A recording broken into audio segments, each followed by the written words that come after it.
Ibu dimanapun berada pada saat ini. Terima kasih sudah menonton channel Abda Hendrik. Di kesempatan kali ini kita akan belajar kebenaran firman Tuhan yang menjadi kekuatan kita.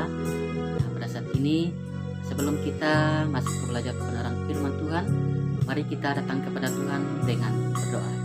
Silakan tunduk kepala kita bersatu dalam doa.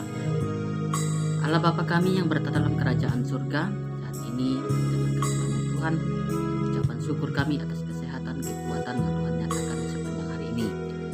Di kesempatan kali ini kami mau datang kepada Tuhan dengan ungkapan doa kami. Kami rindu, kami mau belajar dari kebenaran firman Tuhan. Tuhan memberkati dimanapun hamba-hambamu berada pada saat ini yang sedang monitor dalam channel ini. Tuhan terus memberkati mereka, Tuhan memberkati hati mereka, sehingga saat ini kami rindu kuasa Roh Kudus memberkati hati kami sehingga kami diberi pengertian pemahaman tentang firman Tuhan yang akan kami pelajari saat ini.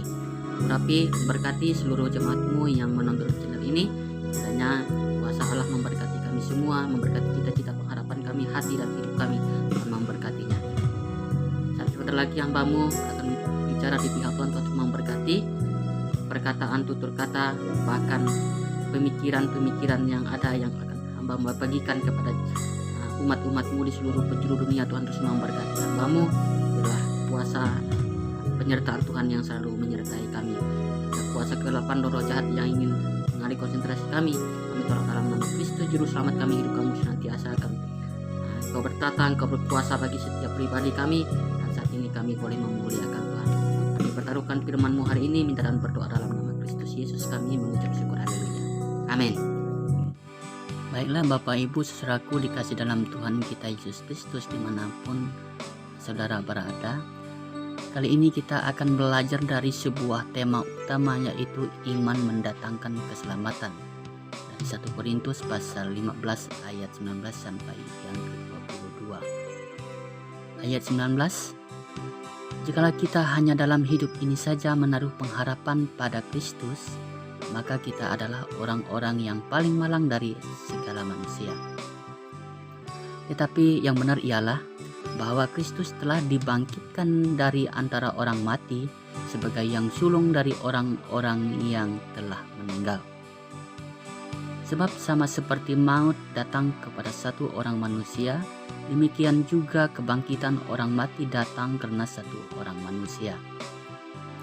Karena sama seperti semua orang mati dalam persekutuan dengan Adam, demikian pula semua orang akan dihidupkan kembali dalam persekutuan dengan Kristus. Demikian jauh pembacaan firman Tuhan kita hari ini, saudara. Hari ini kita akan belajar dari sebuah tema utama, yaitu iman mendatangkan keselamatan. Dan hari ini pula kita akan membahas tentang dua tipe iman. Tipe iman, bagaimana iman ini, yang iman yang menyelamatkan, yang menghidupkan setiap jiwa-jiwa manusia yang ada dalam dunia ini. Tipe iman yang pertama, yaitu iman untuk kebutuhan gaya hidup. Kita perhatikan di dalam ayat 19 yang berkata bahwa jikalau kita hanya dalam hidup ini saja menaruh pengharapan kepada Kristus, maka kita adalah orang-orang yang paling malang dari segala manusia. Apa artinya saudara? Artinya hidup ini memerlukan Tuhan. Hidup ini memerlukan konsekuen, memerlukan konsisten, memerlukan tekad, memerlukan pengertian. Apa maksudnya dengan iman yang untuk kebutuhan gaya hidup? Artinya sebagian orang berpikir tidak memahami tentang iman yang benar seperti apa yang dikehendaki Tuhan.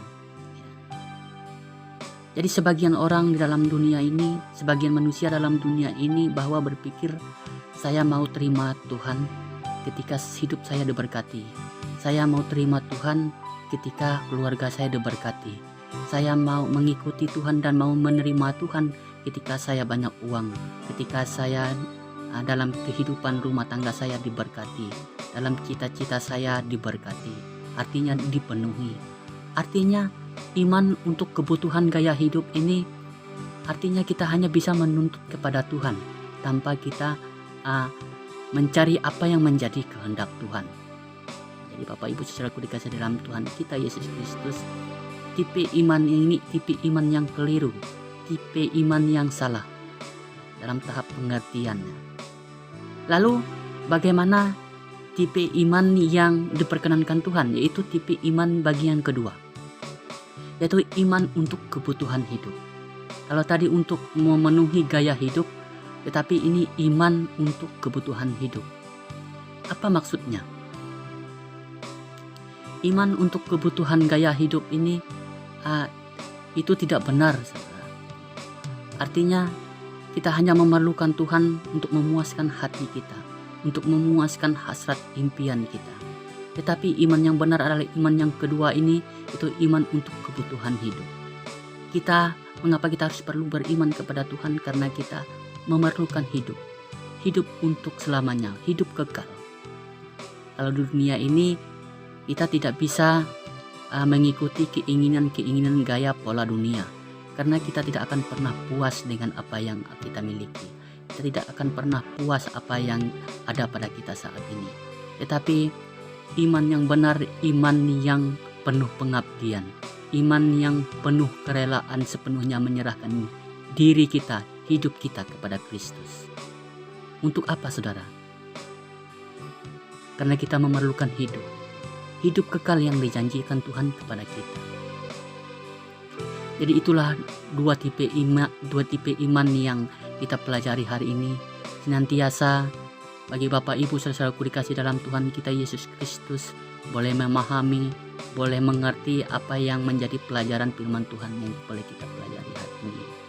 Kiranya Tuhan memberkati kita semua. Terima kasih atas kesetiaannya mengikuti channel ini. Kiranya Tuhan memberkati kita. Salam.